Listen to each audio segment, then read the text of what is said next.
इस दुनिया में, खासकर इस देश में 95% लोग उस चीज के बारे में सोचते हैं जो उनके हाथ में है ही नहीं।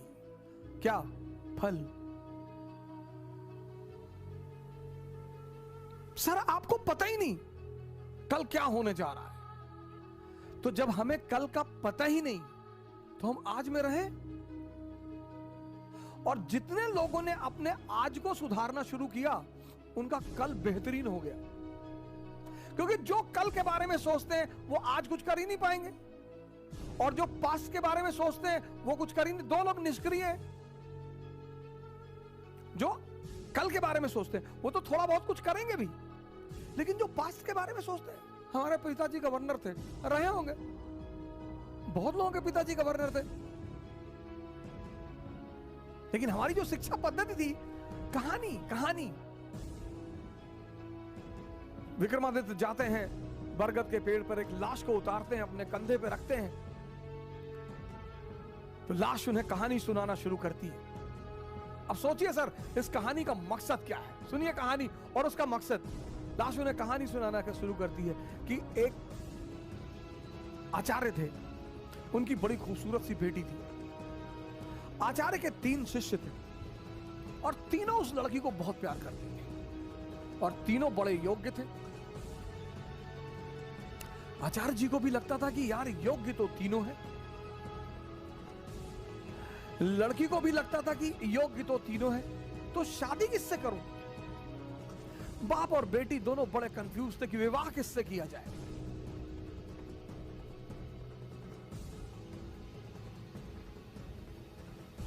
और जब लड़की यह सुनिश्चित नहीं कर पाई कि विवाह किससे किया जाए, तो एक दिन लड़की ने आत्महत्या कर लिया। अब जब लड़की ने आत्महत्या कर लिया, तीनों बड़े निराश हुए, गए उसका दाह संस्कार किया। तो एक शिष्य तो तुरंत सन्यासी बन गया, वहीं धूनी लगा ली उसने उसकी कब्र के पास कि बस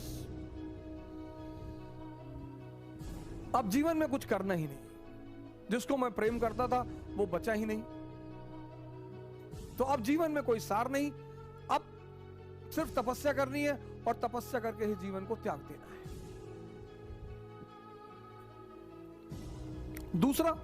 दूसरा फकीर बन गया, घूमने लगा देश विदेश में। उसे पता था कि हिंदुस्तान में कुछ संत हैं जो फिर से जीवित करने का मंत्र जानते हैं। लगा वो उन संतों को खोजने जो फिर से जीवित करने का मंत्र जानते थे। तीसरा जो उसमें था, वो डेली जाता था, उस मृत शरीर पे मसाला लेप लगाता था, साफ करता था, फिर उसे वहीं रख देता था। अब ये सिलसिला कुछ वर्षों तक चला, 2-4 वर्षों तक चला। तो वो जो घूम रहा था चारों तरफ, फकीर बन गया था, मंत्र की तलाश कर रहा था, पुनर्जीवन देने के मंत्र का जो तलाश कर रहा था, उसे एक दिन कुछ महात्मा लोग मिल गए, वो उस मंत्र को जानते थे। उसने उनकी सेवा की, उन्होंने उसे वो मंत्र सिखा दिया।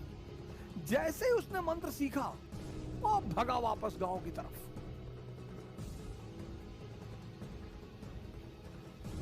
और वापस आकर उसने उस युवती को फिर से जिंदा कर दिया।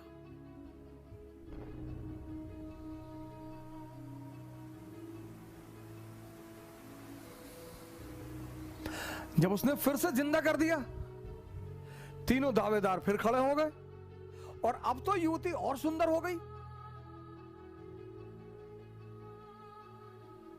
तब उस वेताल ने विक्रम से पूछा कि विक्रम बता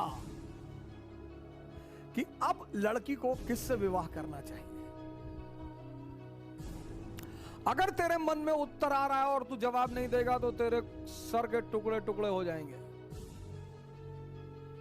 और अगर तूने जवाब दिया तो मैं तुझे छोड़कर चला जाऊंगा।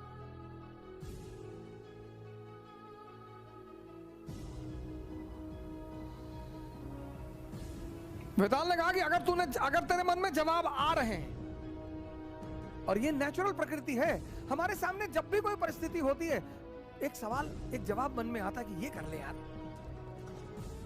नेचुरल प्रकृति है, नेचुरल जवाब आना ही है। तो विक्रम बेताल ने कहा कि देख विक्रम, अगर तेरे मन में जवाब आ रहा और तूने मुझे नहीं दिया तो तेरे सर के टुकड़े टुकड़े हो जाएंगे, और अगर दे दिया तो मैं चला जाऊंगा।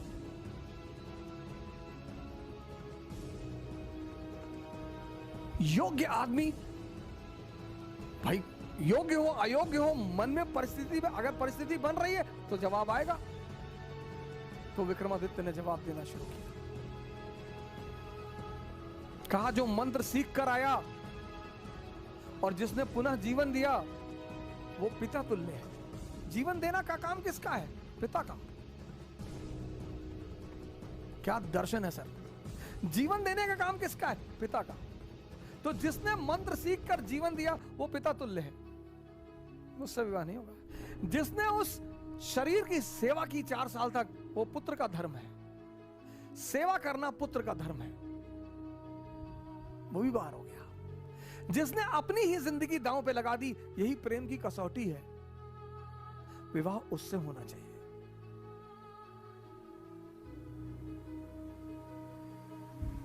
यह था शिक्षा देने का तरीका। और जैसे ही विक्रमादित्य ने जवाब दिया, वेताल उड़ चला कि तूने बोल दिया विक्रम। यानी अब सुनिए इस कहानी,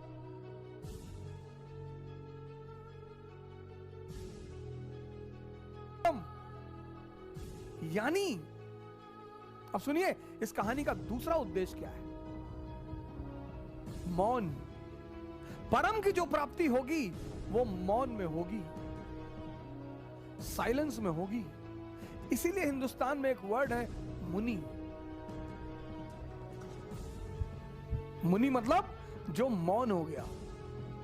परम की जो प्राप्ति होगी, परम की, 25 बार विक्रम जाता है, 25 बार वेताल उससे सवाल करता है, 25 बार वो जवाब देता है और वेताल हमेशा निकल जाता है। और जब अंतिम बार विक्रम चुप हो जाता है,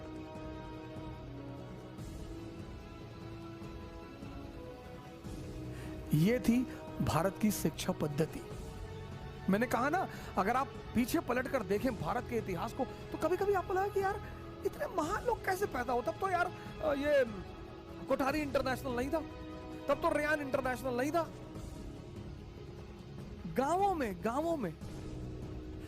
में जो स्कूल खुलते हैं, मैं गोरखपुर जा रहा था गोंडा से, तो रास्ते में एक कस्बा पड़ा, तो वहां पे स्कूल का नाम मैंने पढ़ा, वास्को डिगामा इंटरनेशनल स्कूल।